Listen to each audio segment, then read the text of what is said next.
For the big story of the night. I know it's not epic, but the giant it's snow. It's snow, A right? foot of snow. One snowflake here, another one over there, about a foot away. Yeah, we'll take that. You know, a year ago, they had so much snow in Crested Butte in the center part of the state, they didn't know what to do with it. This year, almost nothing. Look at these pictures from Taylor Park.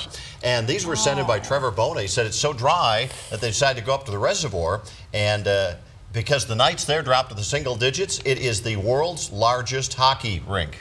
Look at that thing. Oh my gosh. Wow. And it's really deep, too, so good thing the ice is thick. Around here, the dry air is at the ground level. The moist air is up at about 5,000 to 10,000 feet, and they need to get together in order for us to have much of a snowstorm. It's slowly happening, but it's not going to be a big deal for us for tonight and tomorrow. 51 was the high, 34 the low. Records are 72 and minus 12, and the normals are 42 and 17.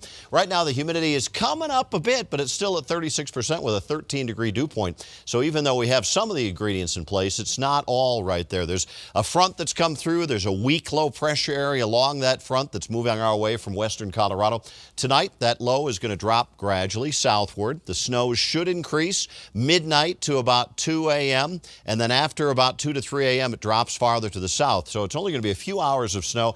I think probably an inch is about the best we're going to do here in the Denver area. 25 the low, though, and with that, west side of the metro where the snows will be a little heavier, I think tomorrow morning there will be some ramps and bridges and overpasses. It could be a bit slick. It won't be as much of a concern farther off to the east because there won't be that much snow there. Look how quickly it moves away. By noon, the skies are back over to partly cloudy, if not sunny, but the winds will be rather strong and gusty on the eastern plains. As far as the snowfall amounts, it's pretty meager, really, folks. Maybe about 7/10 of an inch for Denver. Mountains will see 2 to maybe locally 5, so it might be a minor day of somewhat powder conditions up there, but this is not going to be a big deal with it, but it ought to be enough to break the string of 65 straight days without any measurable snow. As far as highs tomorrow, it'll be a windy, cold day. Highs just in the upper 30s to mid 40s at lower elevations.